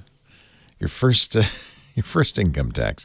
I said, "Did you get a refund?" He said, "Yes." I said, "Then you paid too much. you need to change your withholding." Let's see here. I think we're out of time in this segment. So what I'm going to do is get you ready. Coming up, we've got Dick DeBartolo, Mad's Maddest Writer. Maybe we can get a tax time gadget out of him. And a reminder that next week I'm going to be gone. I'm going to go to Hawaii, going to Kauai for a couple of week vacation. But there's good news. The wonderful, the fabulous Rich DeMuro from KTLA TV will be filling in again for me. It's brave of me to do this because, frankly, Rich is too good. And it's just a matter of time before the radio station figures that out and says, Leo, stay on vacation. You don't feel like you have to rush back. You got this DeMuro guy. He's pretty good. And he's better looking than you, to be honest with you. So just stay in Hawaii. Website is techguylabs.com. That's where we put all the answers to all the questions. We put audio and video from the show after the fact up there. There's 1,579 shows up there. You can go back in time and see what we were talking about in the year 2004. You can also leave your comments, and that's helpful if you hear something. If you've used something besides TurboTax, you want to recommend that. TechGuyLabs.com, and it's always free. There's no sign up, no money. We don't want it. We don't want your email address even. Just it's there for your use. Leo Laporte, the Tech Guy. And we go back to the phones, taking some more calls here. Line 1 is Henry in Prescott Valley, Arizona. Hello, Henry. Hey, how you doing, Leo? I'm great. How are you? If I were any better, I'd be twins. What can I do for you? I have been a fan ever since your first day on KFI. Wow, back in 2004. That was. Wow, yeah. 15 years ago. At least. And when we moved to Prescott Valley, I started watching you on twit.tv because we don't have a radio station up here. Well, I can't thank you enough. Thank you very much. Twit is our podcast network, twit.tv, This Week in Tech. I'm glad you found us. Oh, I've been listening long enough. I knew where to look. Good. I don't plug it a lot, but I like to throw it in once in a while, so thank you for giving me that opportunity. No problem at all. I've got a rather unique problem. For 50 years, I was a workers' compensation investigator in California. Okay. And I didn't do any of the surveillance or any of that stuff. It was all strictly straightforward investigation, interviewing people, examining the site, gathering evidence, all that sort of thing. Mm-hmm. And I kind of despair that there doesn't seem to be much interest in this occupation anymore, which was very good to me. And, these kids today. But anyway. So, but it's got to still happen, right? I mean, you still have to investigate these claims, right? Somebody's got to. Is it private insurers or is it the government? Who does this investigation? I did all my work for private insurers. Okay. I had a private investigator's license. Oh, you were PI. Yeah. Okay, interesting. Yeah. Uh-huh. And did you do it on staff or were you contracted? Well, both. Okay. I was self-employed for 15 years, and then my last 17 years I worked for a company that did the same thing. How do you learn to do something like that? A lot of it's experience. Yeah. and that's my point. I'm afraid there's no way that most people can learn today, and there are very few insurance companies that train anymore. Yeah.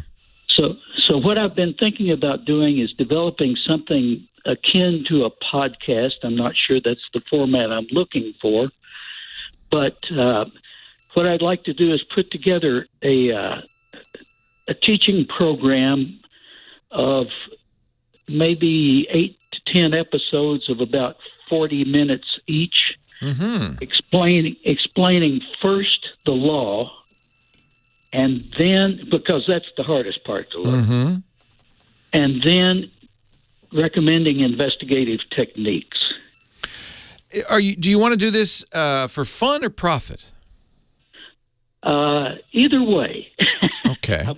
If I can sell it to an insurance company, I'll be happy to take the money. But if nobody's interested, I would put it up somewhere where somebody might want to listen to it. So it sounds like what you want to create is a MOOC, a massively online classroom, or actually the extra O is open. So massive open online course or classroom. And there are, as you may know, there are a lot of MOOCs out there, especially for technical skills like computer programming. There's Coursera and Udacity, and Harvard has its own called EDX, and there's a whole bunch of these. MIT has OpenCourseWare. But you can make your own online class. There are tools for this. And I think this sounds like a really great idea. Do you want to do video or audio, or do you want to have slides? I can do either. Yeah, I mean, I think that if you had a system that let you do all this, it'd be a lot easier. And so there are a couple of companies that actually do this. They have tools for creating your own online course. There's one called Teachable, teachable.com. Google has their own course kit to help you plan and design online courses. I suspect they're going to be a little bit more technical focused. There's a company called Eli Atomy that lets you create your own. That's a terrible name, isn't it? Create your own online courses. ELIADEMY. What a terrible name. Academy, Eli's Academy. Yeah, I think that's probably where it came from. Teachable is a little easier to remember. But I would browse around these and see. What they're going to offer is a set of tools, ways to record audio, ways to create slides, ways to create quizzes and lectures and, what we call courseware. And in many cases, these also offer a directory that you could put your course in. Usually that means not much, except it gives you a place to promote to. So you want to do some marketing and promotion on your own to let the world know it exists. But if it's there, then people can take the course. You can charge for it if you want. In many of these places, it'll allow you to set your own fee, or you can do it for free. Some of these places are kind of committed to the idea of open courseware, giving it away for free, so you'd have to decide. I'm looking, I see a whole ton of them. Udemy has been around for a very long time. UDEMY. That may be the best known of all of them.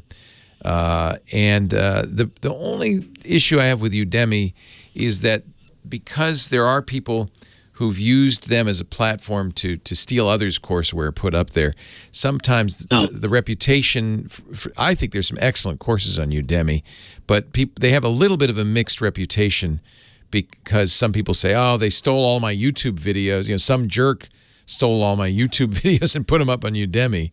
But on the other hand, Udemy is the best known of all of these, and you're more likely for people will find you. Again, it tends to be more engineering and so forth. But I think I see classes on investing on Udemy, algebra, confidence on camera, online Japanese. So there's a pretty wide range of stuff. I think that's probably where I'd start. But you can look at these others too to see which tools you like the best. But again, promotion is going to be on you in the most cases because you're not getting much promotion. They're going to give you the tools and a place to host it. I think it's a great idea. Honestly, I think it's the future of education, and I think especially somebody who's an expert, a master in the field. There aren't going to be you're not going to have a lot of competition in this, and I think it should be somebody who's really done it for a long time and really knows it. I think it's a great idea. I'm really more interested in passing on what I know than worrying about being compensated for. Exactly. Well, here's an opportunity, and you might make a little money on the side as well. You get to charge whatever you want to charge. Udemy courses tend to be very inexpensive, but on the other hand, if you have thousands of people taking it, you'd be doing a good thing for your business and maybe make a little money on the side. So I think it's a great idea. Good luck. We'll put a link to some of these in the show notes at techguylabs.com, but let's start at udemy.com. Leo Laporte, the tech guy. And back to the phones we go. Line 3, Gary in Cape Cod. Hi, Gary. Hey, Leo. Thank you so much for taking my call. How's it going? It's going great. My pleasure. People usually leave Cape Cod at this time of year. You're a year-rounder, huh? Well, I'm a year-rounder. I drive 18-wheelers all over North America. I just happen to be home now. Nice. It's not bad. The temperature here now, it's probably about what it is in Petaluma now. Yeah, probably. We used to go to Cape Cod in the summer when I lived in Rhode Island and always loved it. It's a beautiful part of the country. Yeah. Now, before I forget, don't forget Stanford Open University. Oh, okay. We were talking about online courseware. There are a lot of great ones. Stanford has the best courseware in designing iOS applications. It's the one everybody should take, and it's free. So, yeah, absolutely. That's right. Yeah. And regarding cameras in the woods, the demographic that likes that best are the hunters. Really? Why is that? Well, they track the I see. Behavioral characteristics of the target species, and then when it comes time to have dinner, you just go out and match your gun to that behavior pattern. Interesting. Yeah. That makes sense. I imagine there are also a lot of naturalists who and Ben, you could see I've seen some amazing pictures. There was a couple of weeks ago, somebody posted pictures of a black leopard that it was a very rare creature, but they were able to capture images of on exactly that, a camera just kind of attached to a tree because, of course, the leopards are very shy. And just recently there was something like that on National Geographic with the snow leopard. Yeah. Yeah, isn't that cool? See, I like it for that. I don't want to see those hunted. I just want to see them. That's very cool. Very cool. Now, one more thing for Mr. Investigator. IT Pro TV has a whole bunch of independent contractor wannabes listening to them every day. So if he were to contact IT Pro TV with his content, he might be able to make a match made in heaven. Interesting. Do they do stuff I know they're a sponsor, of course. Do they do stuff besides technology and IT stuff? Well, it sounds like he is, maybe it'd fit. Yeah. It would fit into security. Good point. He's a private investigator. You're right. Maybe it is. Yeah, IT. Why did I not mention our own sponsor, IT Pro TV? Thank you. But you're doing a better job for them than I am, Gary. Well, Leo, I love your work. I love everything you've put into it over the years, and I could testify to a whole lot more than I have to time today. Thank you. But I started out as a Windows guy. Then I got my beloved PowerBook, but obviously that reached the end of its life a while ago. And so I got my Skull Canyon, but I still miss Little Snitch. Oh, yeah. Little Snitch was a great little security program. It could be a little annoying It's still around. The idea is it would watch outbound traffic. The theory is if you get a bad guy on your system, first thing he's going to do is phone home. So Little Snitch would watch to see if anybody's phoning home and let you know. Of course, initially, when you first put Little Snitch on your system, there's a lot of alerts because you have a lot of legitimate programs getting on the internet. But once it settles down, pretty darn cool. It's available still from Objective Development, OBDEV. Yes, they don't offer anything for Windows, I bet.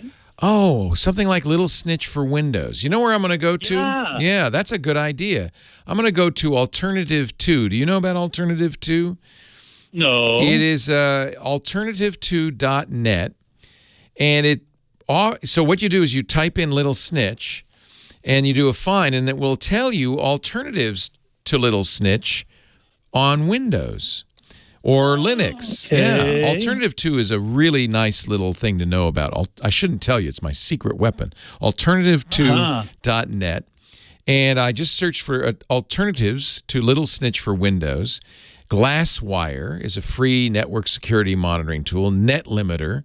There's Zone Alarm. That's been around forever. I'm not sure I'd recommend them these days. Look and Stop. There's a bunch of them. Wallix Pro, App Network Counter, Enjoy Firewall. But what's nice is you can read the descriptions of these. It's a crowdsourced recommendation engine. So generally it's by people who use the applications and they have pros and cons and they're fairly reliable reviews. So I would say it looks like there are a few things that will work for this. But I would read carefully. I'd start with Glasswire. It's got the most votes, and it's free. Oh, that's great. Yeah. Leo, as always, you rock. I'm just a good Googler. Thank you very much. Anytime. You rock too, Gary. Thank you so much for the call. Yeah, visualize network activity in detail. This is cool. I've never heard of this, and I'm going to download it. Get notified when new apps access the network. Exactly what you want. And it sounds like it's open source. So a kind of a cool-looking threat monitor. And because it has it's crowdsourced and it has the votes, and this, by far, the highest vote getter in this category, I think it'll be well worth trying. It's a pretty good indicator this is a good program. We're going to have time for one more call before Dick DeBartolo, Mad's maddest writer, joins us with his gizmo of the week. Line 2 is Larry in Temecula, California. Hi, Larry. Hey, how you doing, Leo? I'm wonderful. How are you?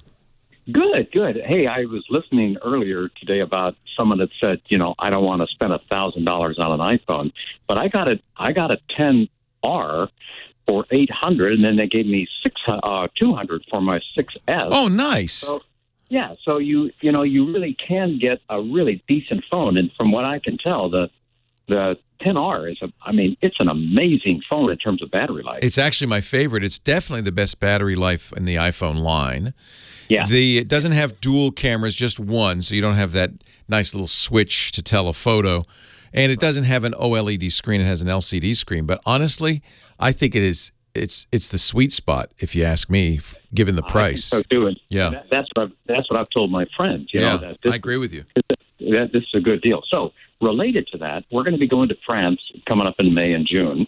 And I thought through this idea after listening to you of maybe taking my 10R, since it has an eSIM, and make my Verizon account an eSIM, leaving the slot open so I get to France. There you go. But do you have any experience with that? Do you know if that'll actually work? I don't. It's very common nowadays on phones sold outside the U.S. to have what we call dual SIM capability. And in those phones, and they're all Android, there'll be a setting in the operating system that says, for phone calls, use SIM 1. For data, use SIM 2 and that kind of thing. You need a way to tell the phone which SIM to use if you have dual SIMs. There are dual SIM iPhones. They're not sold in the U.S., so I would think iOS would have that capability. They do, and I looked at it, I even called them, but it's such a new technology. When I called the Verizon people, they were, hesitating. Ask the Apple Store people. They're going to be better. Because really it's going to come down to, yes, you can do it. Absolutely. It's going to come down to what are the facilities built into iOS to let you say, well, from now on, use just SIM 2 for the data. Don't use the eSIM, that kind of thing. I'm sure that's in there, but I don't know where it is. It is. There is a setting based upon you can do it by person, you can do it by type. Perfect. It is really as long as you can do that, it'll work. It's great. Yeah. Yeah, she told me, she said the only issue is that the towers in France, as an example, may not be able to communicate with... So this is always an issue when you're buying a phone in one country, trying to use it in another, is the frequencies. Yeah. Don't worry about it. The iPhone works everywhere. Okay, all right. That's not a problem. Yeah, so here's what I'm thinking about doing. Check me out, see if I'm okay. Go into the Apple store or go into the Verizon store, say, convert me from a physical SIM to an eSIM. Yes, and then when you get to France, get another SIM. Yep. And perfect, yeah. I got to run. Leo Laporte, the tech guy, the GizWiz, is next. Hey, today's Tech Guy show, I hope you're enjoying the show. By the way, yes, I'm in Hawaii. No, I'm here right now. It's very confusing, I know, but we recorded this ahead of time so that I could go to Hawaii, and you would get a brand new fresh show. Next week, Rich DeMuro from KTLA will be filling in. That'll be fun. Meanwhile, I want to thank DigitalOcean for making our podcast possible. DigitalOcean, I talk about them a lot. I am kind of enamored of DigitalOcean. DigitalOcean is a scalable compute platform, a server in the sky for your web apps, for your websites, for storage, for everything you need. It's up there waiting for you. It's affordable. It's easy to use. You know, I remember the days when I, first set up my blog with WordPress. First you have to go to a server company. I did. Called them up. Because that's how you did it in those days. Said, I need a server. They said, all right, what do you want? I said, well, I want a lamp stack. Okay. You want CentOS? What do you want? Red Hat? I said, I don't know. Give me something. Okay. We'll have that set up for you Thursday.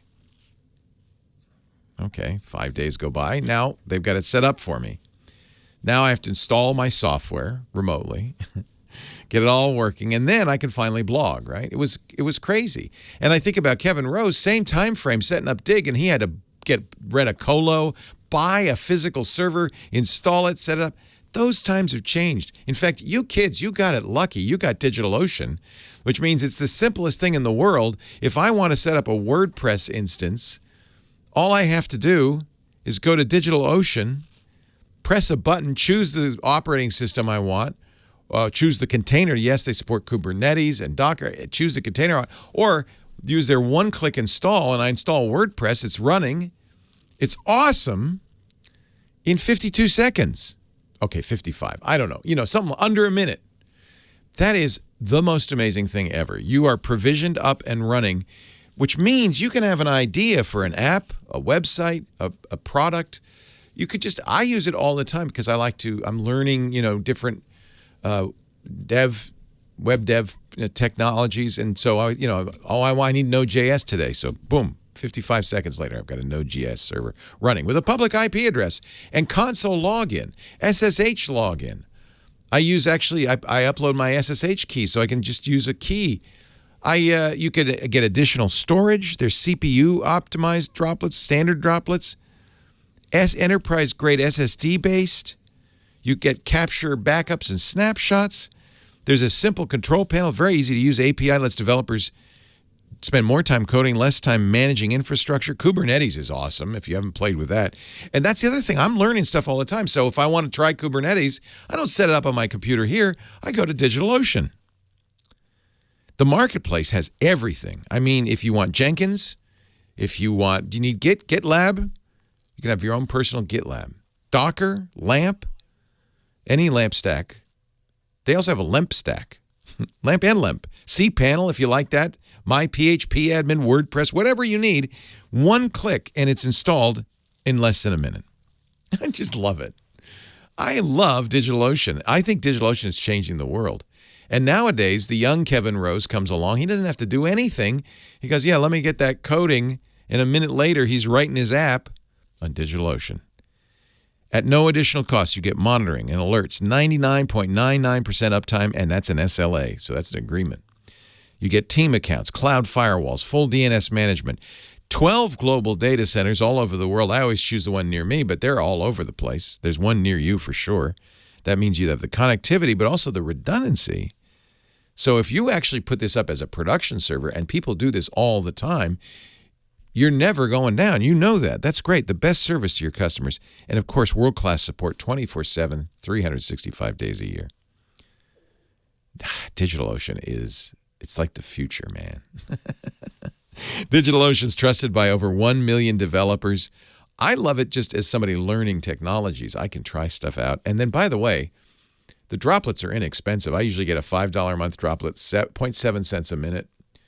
Plenty of bandwidth and CPU for anything I want to do. And then when I'm done, one button, I destroy it, and I start something else.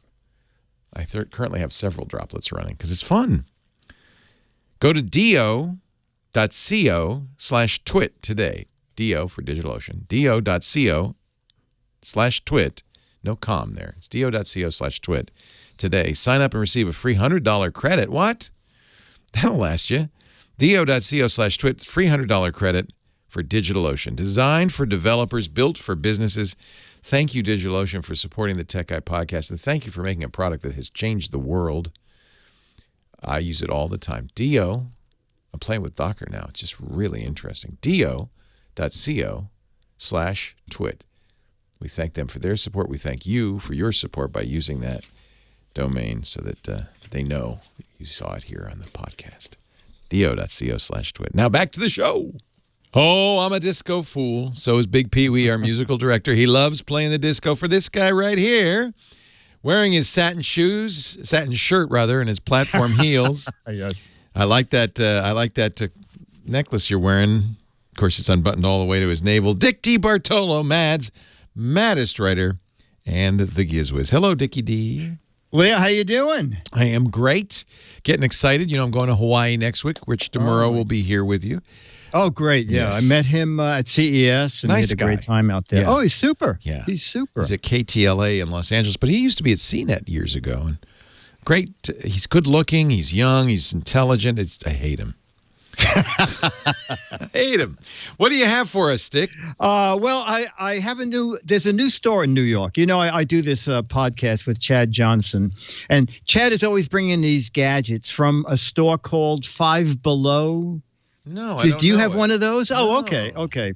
There are several in Texas. So Five Below are gadgets, and everything is $5 or below. Okay. Oh. And So we opened have one- dollar stores, but this is $5 stores. This is $5 store. Yeah. Okay. So I think they're probably better gadgets. And so they opened in New York City, and they opened on Fifth Avenue. Okay. Oh, I Highly get it. Five Below on Fifth. Yes. Well, it's Five Below for another reason, because how could they afford a store on Fifth Avenue, the most expensive real estate in the city? So Dennis and I went to Five Below, and the entrance is on Fifth Avenue, but the entrance opens up to an escalator that takes you way below. So it's literally below Fifth Avenue. Yes. That's so cool. It's Five Below. Yeah. I love it. So they have great stuff, Leo. So, I didn't want to buy the typical things. They had every conceivable kind of external battery charger and cables and everything $5. So when I saw the box that said the LED mirrored wall fountain, I thought, this I need. And natural rocks included. And it says because of the mirror, it's double relaxing. That I really needed it. I needed double relaxation. I needed it just for the box copy. So it's a little waterfall. Is there actual water? Oh, yes, it's actually running water. Oh, that's cool. And a little LED. You pair that with your fireplace from a couple of weeks ago. You got everything you need. You just need a little tiny house to put it in. Exactly. And if the fireplace catches fire, I have water. I can throw it out from the fountain. Perfect. And they have a lot of fun stuff. So I also bought Basket Head. All right. What's Basket Head? Basket Head, I put pictures of it on my website. Basket Head is a basketball hoop that you wear on your head. Where else? What could possibly go wrong? And then people throw balls at you. Exactly. And then it comes with 20 balls, 10 red and 10 white. And then you can have contests to see whoever got, one team is the red team, one team's the white team. Where's the basket itself? Is it what on your head? Like, what do you mean on your head? Like, where? Go to Gizmos. I see what you mean. It's literally above your crown of your head. Yeah. And then people are trying. But do the balls hit your head? No, there's a little basket, so they don't. No, except the one guy threw it and hit me in the mouth with it. I see that. It's got stuck in my stash. Honestly, you hope that the people you're playing with are very good at basketball, because otherwise you're going to get hit. Well, they're very lightweight. They're like thin plastic ping pong balls. Yeah, exactly. Okay. And that was $5. So we went to look. That's a good price. No, it's a great price. I said, Dennis, we're just going to look. If we see anything, we'll just buy it. So we each spend $50. Yeah, that's 10 things each. Yes, exactly. And they have, lesser things. They have a clothesline. It's called the photo clothesline. You hang it on a wall, and then it comes with tiny little clothespins to hang photos from. Oh, see, that's cool. So you put it in your house in a hallway or something, and you got pictures on it. I like that. Exactly. And if you're not near one, they do have a website, fivebelow.com. So it's a lot of fun stuff. And cheap. Fun stuff. Cheap. Yeah, exactly. Actually, they're getting ready for Easter on the website. So they got all sorts of Easter stuff. So that would be I'll have to go back. Yeah, you didn't get your Easter stuff, did you? No, I didn't. Does the Easter Bunny come and visit you and Dennis? People in the chat room, Five Below. They have flying toys, someone said. Oh, they did. I remember. They had the flying Disney something. So they have closeout stuff, and then they have, I think it's called Room to Room, which is their own brand. So it's pretty neat. Nice. Well, Easter's pretty late this year, so you got a little time to get your Easter basket. They've got everything Peep, so I got to go there. Everything Peeps? Oh, are you a Peep person? Do they have Peep furniture? What do you mean everything Peeps? They have a chicken coop cookie building kit. They have chocolate-covered Peeps. Peeps marshmallow pancakes, syrup flavored. Oh, that's disgusting. Well, that's the new flavor. Oh, no, you think that's disgusting? Oh. Pancake? Oh. Peeps are disgusting anyway. Oh, no. Peeps look like there was an accident in the factory, and a guy said, well, what are we going to do with all these mouse-shaped, malformed marshmallows? And the other guy says, well, they kind of look like chickens. Maybe we could sell them. Doesn't it? You think they did that on purpose? It looked like it was a mistake, honestly. These are like marshmallow seconds. All right. Okay. It could be. Do you eat these? They're using the 3M. Dennis does. He loves them. Does he really? Yeah. Here's I like this. This is a $3 stress and fitness ball. It's basically a workout die. You throw it. It's like, I don't know how many sides, 15, 20 sides. And whenever it comes up, you have to do it. 30 Russian twists, 20 push-ups, 20 tricep dips. That looks painful, actually, but I might get this for my wife because she's kind of a fitness enthusiast. Here, honey, get basket head for yourself. Said, honey, I got two things, one for me. I could totally see how you and Dennis went in here innocently thinking, "Oh, well, just look." Yes. $100 later. I know. It's just because you think, well, it's stupid, but it's just $5. Exactly. That's how they get you. A faux fur inflatable ottoman cover. Don't you know you've always wanted one of these? Yeah. I wonder if they're still open. Let me. So you can, if you don't have one near you, there's a Five Below near your browser. Exactly. Five is FIVEBELOW.com. They spell it all the way out. Now, Dick is always a browser away as well. His website, gizwiz.biz. For a picture of him with a basket on his head, go there and click the GizWiz Visits the Tech Guy. But after you're doing that, click the What the Heck Is It contest button, because it's a chance to win an autographed copy of Mad Magazine. All you have to do is identify a close-up picture of a gadget that, honest to God, it looks like you could, I don't know, maybe it's a suction cup holder for soap or something. It's something. I know it's something. It's something. I know it's something. I just can't. You're very close with something. If you can. Don't answer something, but if you get the right answer, you're in the running for 6 Mad magazines autographed by Dick D. And if you get the wrong answer, there's 12 of them, but they have to be clever and cute. So I keep trying. I have never won, not once. Fortunately, I happen to know the author, so he sends me from time to time an autographed copy of Mad. GizWiz.biz. That's where you also find his fantastic weekly podcast, GizWiz.tv with Chad Johnson. You and Chad should just go to the Five Below store, and you can yes, live broadcast there. Live from there. You should do the Five Below show. Absolutely. You know, I love your chat room, Leo. So when you were talking about the rolling thing with the exercise, someone said, do you have to do all 20 push-ups within the same month? No. One a month. No. It'll take you 2 years. Exactly. Thank you, Dickie D. Okay, we'll buddy. See you next time. Leo Laporte, the Tech Guy. Well, that's it for the Tech Guy Show for today. Thank you so much for being here. And don't forget, TWIT, T-W-I-T. It stands for This Week in Tech, and you'll find it at twit.tv, including the podcasts for this show. We talk about Windows on Windows Weekly, Macintosh on Mac Break Weekly, iPads, iPhones, Apple Watches on iOS Today, security on Security Now. I mean, I can go on and on and on. And, of course, the big show every Sunday afternoon, This Week in Tech. You'll find it all at twit.tv. And I'll be back next week with another great Tech Guys show. Thanks for joining me. We'll see you next time.